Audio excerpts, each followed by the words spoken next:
Hola, mi nombre es Isaúl Parra, soy académico de la Escuela de Diseño Industrial de la Universidad del Biobío y en esta cápsula les presentaré la técnica constructiva denominada madera laminada. Esta técnica consiste en unir varias láminas de madera de un espesor delgado mediante un adhesivo. Este podría ser PVA, o también conocido como cola fría, cola blanca o cola carpintero, o se podrían utilizar también adhesivos epóxicos o adhesivos formaldehídos. Una vez que las láminas se encuentran embebidas en el adhesivo, se ponen en el molde que tiene la forma de la pieza deseada. Se prensa hasta que la pieza quede constituida.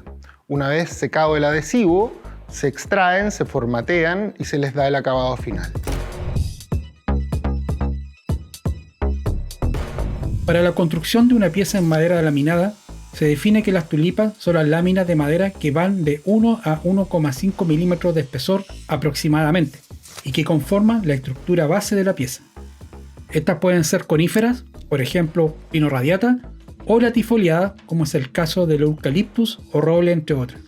Las podemos encontrar en locales especializados, pero también las podemos construir. Por otro lado, las chapas son más delgadas, de menos de 1 milímetro de espesor, y estas se emplean en cubrir las caras de la pieza laminada, además de otorgar un sentido estético a la misma.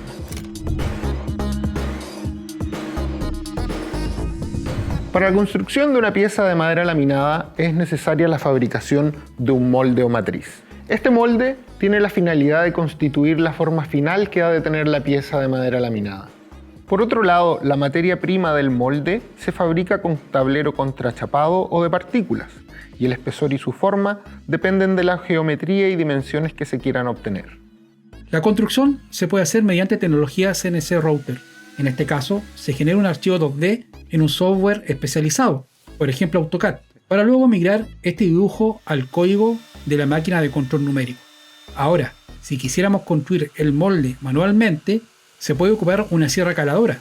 Para ello necesitaríamos las plantillas en papel que tienen el trazo del molde o dibujar directamente sobre el tablero. Una vez obtenidos los tableros cortados, se unen con adhesivo en sus caras y se afianzan con barras roscadas que comúnmente se conocen como espárragos. Cuando el adhesivo se seca del molde, se lijan las superficies que van en contacto con las láminas de madera, con el objetivo de obtener superficies lisas libres de imperfecciones. En las zonas de contacto entre las láminas de madera y la matriz se aplica una capa de cinta adhesiva para evitar que los excedentes del adhesivo dañen tanto el molde como el laminado.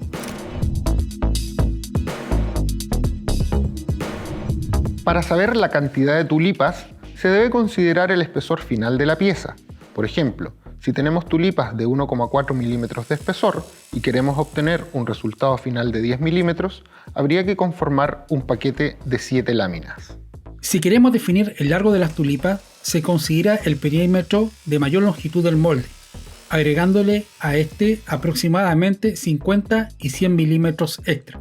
Este exceso obedece que una vez conformada la pieza, muchas veces los extremos de la pieza laminada no tienen la suficiente presión del molde, con lo que conlleva un deslaminado de los extremos. De esta forma evitamos piezas mal laminadas.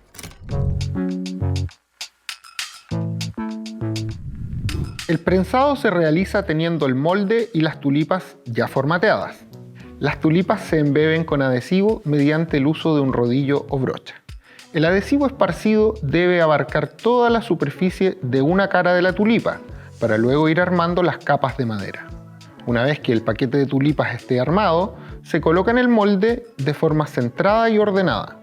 Una vez posicionadas las tulipas en el molde, se procede a prensar mediante el uso de prensa sargento, pero dependiendo del tipo de molde y su longitud, este prensado puede variar en el uso de prensas, es decir, se pueden ocupar prensas de tipo C, de apriete rápido o conocidas como quick rip, de pinzas, etc.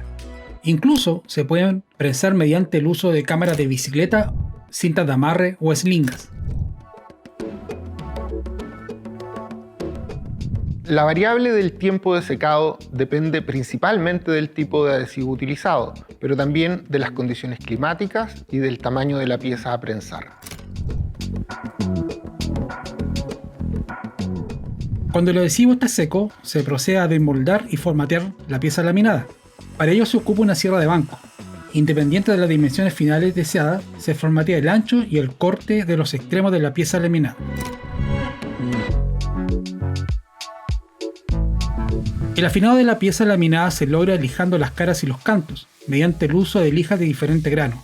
Esta acción se puede lograr mediante un lijado manual o con el uso de máquinas eléctricas manuales, por ejemplo, una lijadora roto-orbital. En cuanto al recubrimiento, se puede utilizar barniz o laca poliuretano, entre otros. Estos recubrimientos se pueden aplicar con pistola de pintar y la cantidad de capas, o lo que se conoce comúnmente como manos de pintura, depende del tipo de terminación que le queramos dar a la pieza.